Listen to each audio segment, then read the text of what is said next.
Oui, non, ça, je ne vais pas rester là, parce que si ça craque, ça ne va plus aller. Attends, donc je vais me mettre ailleurs. Je vais me mettre sur les genoux de Bernard. Tiens, ça va, Bernard? Bonjour.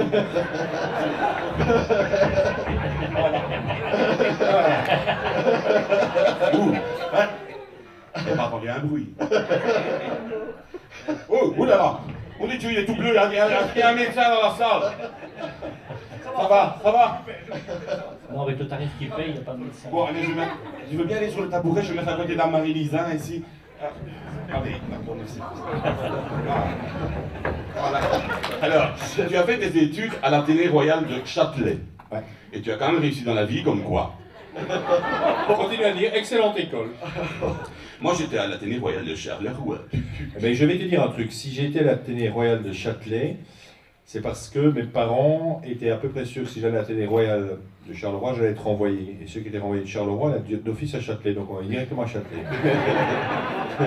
Enfin, revenons à notre sujet. Quand j'ai connu François, il était journaliste, c'était dans les années 80, 79-80. On remonte loin, c'est terrible. Et tu faisais les infos à Radio Métropole. Exact. Vous vous souvenez, la première radio libre un peu professionnelle de Charleroi avec un logo tout rouge et blanc dans une grande maison de maître à la rue Lyon-Bernus. Exact. C'est des monuments.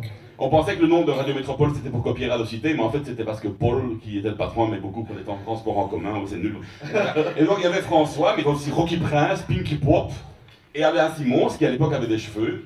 Comme moi, d'ailleurs, moi aussi, je ne savais rien en faire, ça crôlait abominablement. Moi, je suis beaucoup plus tranquille maintenant, j'en suis débarrassé, comme ça je fais des économies en shampoing et en synopine. C'est beaucoup plus facile. Vous voyez les synopines là? Je ne sais pas du tout à quoi ça sert d'ailleurs. Le François, il était déjà pareil, grand, beau, mince, la voix virile et posée, il interviewait tout le monde, il parlait déjà sérieux comme maintenant. D'ailleurs, il n'a pas changé, c'est comme Francis Lalanne. Tu te souviens, à Métropole, une fois, il était passé Francis Lalanne. Ben, je l'ai revu il n'y a pas longtemps, il est toujours le même, les cheveux jusque-là, des bottes jusque-là. Il n'en est qu'un G. S'il se tasse un petit peu, on dirait une nénette. Tu vois les nénettes là, c'est des brosses comme ça pour faire reluire les voitures. C'est dans une boîte et tu sors, il n'y a que les poils. Ben, Francis Lalanne, il va ressembler à ça. De Brigode, c'est un pseudo. C'est un surnom que ses amis, enfin surtout ses amis, lui avaient donné à François à cause de son habitude de récolter des sourds, des broles, des débris quoi, dans les brocantes et tout, et d'en faire des sextoys. Des brigodes. Quoi? Des brigodes Michet. Oui, je vois que madame n'a pas très bien compris. God Michet, c'est d'une bite en plastique. Vous voyez, God Michet.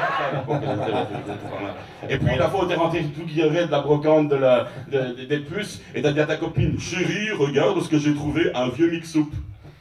Ah, vous vous êtes éclaté, enfin surtout elle. Ah, des conquêtes de l'époque. C'est marrant d'ailleurs ce mot conquête. Conquête, enfin, c'était le conquête. C'est une conquête que j'ai dit là. Ouais, et d'ailleurs, les conquêtes de l'Ouest, à Charleroi, on appelle ça Ouest Conquête. Ouais, Ouest Conquête. C'est pas possible. Une réputation qui s'écroule de la monsieur. Ben, Ouest Conquête dans les boîtes de nuit. Quelle boîte de nuit tu vas? Saterweight Night Fever.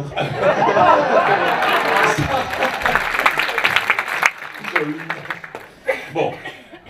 Donc tes conquêtes de l'époque, t'avais surnommé le MacGyver du Clito. Donc, sauf une flamande qui ne connaissait pas MacGyver, alors elle t'avait appelé Franz van de Cacaille Vibro. Ah, c'était le bon temps. Maintenant, bien entendu, plus de bricolage. Tu es marié à Marie. C'est bien, parce que tu as bien choisi le nom. Mais c'est vrai en plus. Et ça va, on dit mon mari, ma femme. Donc tu vas dire mon mari, ma Marie. Ça serait bien. Ma Marie. Et tu as 17 enfants, tous prénommés d'après les grands noms de la RTBF. Théo, Célim, Sylvie, Tataillet, Malvira, Arlette, Vincent. En fait, c'est pas les mêmes, il y en a deux, puis Flagey, Reyers, Eurovision, Lisa Poulmont, Philippot, et alors le petit dernier, bébé Antoine, et puis il y avait celui qui a changé de nom là, celui l'avait appelé Georges Wercano, mais vous l'avez rebaptisé Pire Conducteur. Ça va être joli à l'école, hein. Non mais pour finir, je voudrais te féliciter François pour ton succès, ta fidélité au poste de télé. Déjà 14 ans que tu as arrêté du JT, c'est ça, 14 ans? Ouais. Qui est fait, ça va être qui est fait. Et tu présentes chaque soir en caleçon. Parce que tu as dit tout à l'heure que tu ne mettais pas de chaussures, mais en fait non, il est habillé jusque-là. En dessous, il y a juste un caleçon et des babouches avec un pompon. Et il change la couleur du pompon en fonction de la couleur politique de l'invité. Bleu pour Didier, rouge pour Laurette, orange pour Joël, vert pour Jean-Michel, jaune pour Yves, rose pour Elio, brun pour Bart, et blanc pour... Ah ben non, il n'y en a pas blanc. Non.